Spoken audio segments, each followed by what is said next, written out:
Hello everybody, I'm Eternal Reading. We're back again here with another video, a late night video with a few beers, and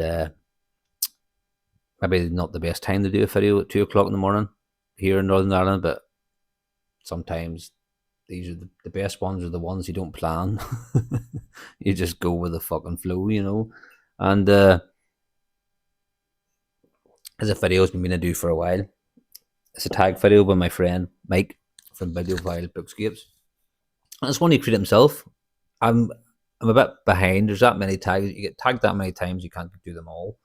But I will try my best to do the ones that he creates because he's very supportive for me and my channel, and they're very interesting. It's nice to be able to talk about just multiple books and not like a review all the time. So every now and again, I'll do one. As this isn't, I'll probably do all his that are made up by him. And this is called the Space Voyage tag. I've got my computer here, so that's why I'm reading it. And it's inspired by NASA, or inspired by NASA. Fucking, it was created by Mike, but he was inspired by NASA because NASA is scheduled to launch the Artemis 2. I think that's how you pronounce it. Not 100% sure there.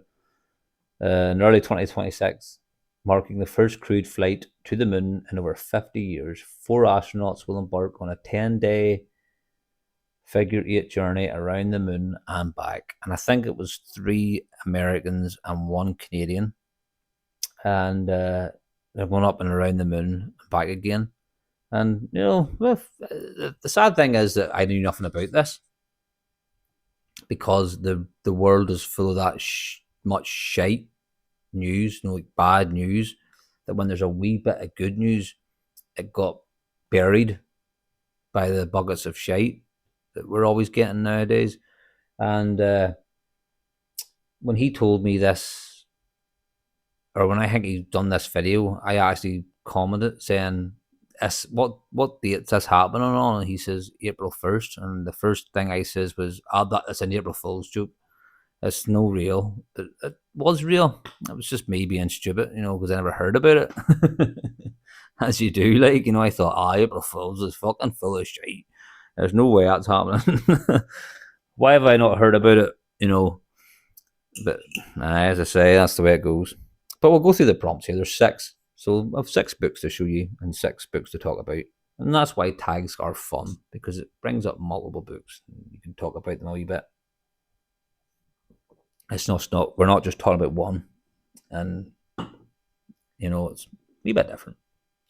So here we go. Prompt number 1, the lifesaver. The one book. Oh, sorry, folks. At the camera. There's professionals here. The one book you must have with you. The lifesaver. And I'm not going to preach to you here. I'm not going to be that guy. But for me personally, it is the Bible.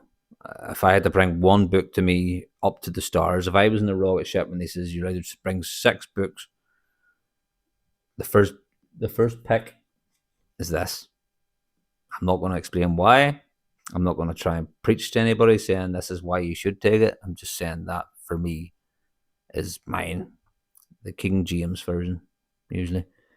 But yeah, that's that. We're bringing that. So that is the lifesaver one. That's the absolute one for me. And then number 2, the mind expander, a non-fiction, thought-provoking book to keep your brain active. Now, I'm going to show this because I haven't actually read it yet, and I want to read it. And I'm interested because of mental illness and all, because I've struggled myself, and I still do at times. But this is a guy that focuses on a lot of that, and that is Carl Jung. Memories, Dreams, and Reflections. And it's because of that sort of mental psychology. I'm interested in that. I would be I'm not really a big non-fiction reader. I love fiction because I love that art form of imagination and people trying to find metaphor and poetry with words. The facts, yes, they are interesting, but I always, for the factual, I could just search up on Wikipedia or search up in Google and just see what it is. But I love the art form of fiction, and but this is like a biography or autobiography written by him, and something that would intrigue me. So that would be my sort of non-fiction book. Be Carl Jung, because he's a very intellectual and very well thought of psychological person, psychologist. Uh, it seems interesting to me, so it is. Number 3, The Comforter, a book that makes you feel cozy or reminds you of home. Now, this is an easy one. This is one that I think I was going to pick something else, but then I thought, well, it had to be true. I can't lie about it. I'm not going to. And even before I show it, you're all going to know what it is. It's The Hobbit. The Hobbit's the comfort one. That's the one that's close to home for me, anyway. I've read this, 4 times in my life? 3 times? I don't mind. In all different sort of ages. And every time I go back to it, the older I get, the more I get out of it. I actually enjoy reading it more the older I get, which is saying something because it's a children's book. But The Hobbit's definitely the comforter, 100%. And I know it's a sort of one that everybody picks, but I can't lie. So yeah. Now, The Escape, a book that lets you completely forget you're in space. Now, what I thought, I could have picked loads, but I picked Conan the Barbarian. And why is because in these collections, that's volume 2. I'm fighting the big snake there. And there's volume 1. And I'm just going to say the 2 of them. Sorry, hit the camera again. Volume 2, or volume 1.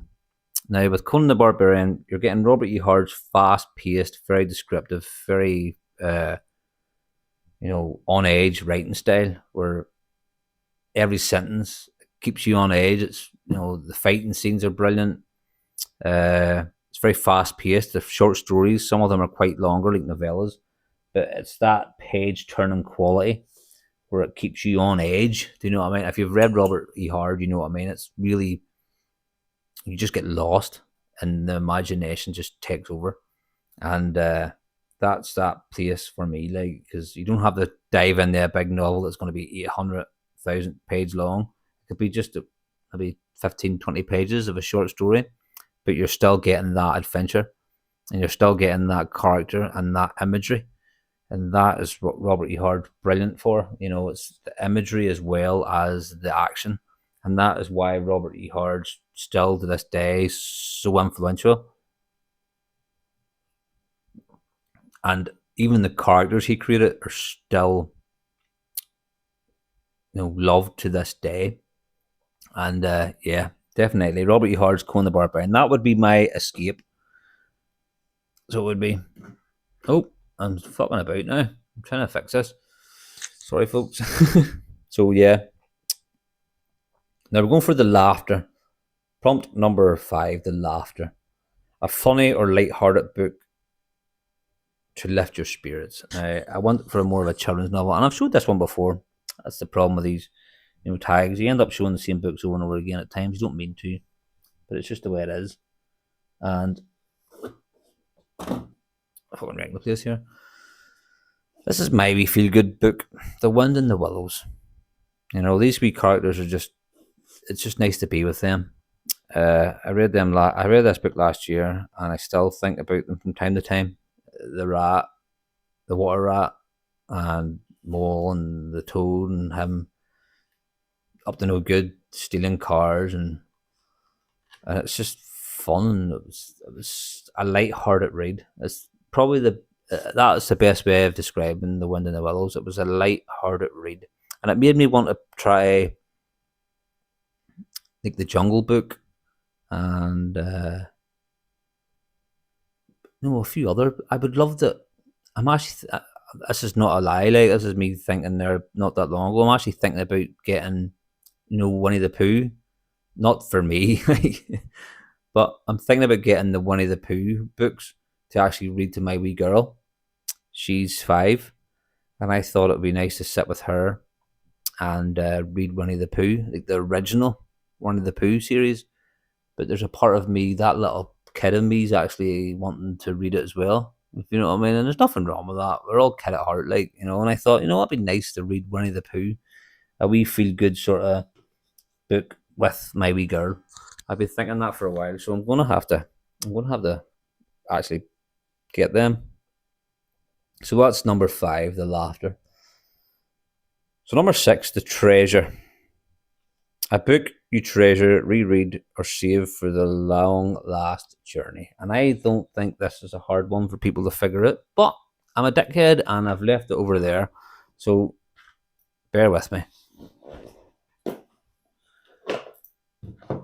And that wasn't a fart, by the way, that was my seat. Oh, fuck. Ugh. I got up there and I heard a big fart noise, but it wasn't. That was the seat, I promise you. So, Lovecraft. Yeah, that's. I could sit and read Call of Cthulhu. Say, I think it was this. I think the question was on your last reread or save for the last journey home. It must be the last wee bit of the journey.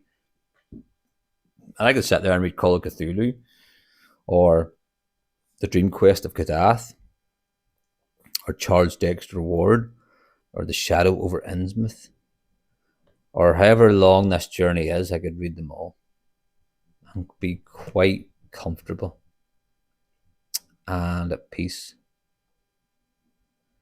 I could get like a emergency call through the microphone saying my rocket ship saying, "Mayday, Mayday, we might not make the landing. We are fucked." And I would probably turn around and say, "Well, thank God that I'm actually sitting here reading H.P. Lovecraft on my way out." Do you know what I mean? That's the way it is for me. Like, I'd be like, "Oh well, I could have been reading worse." So yeah, that's the one. H.P. Lovecraft. And sorry for maybe taking too long for them 6 questions, but that's the way we roll in it here.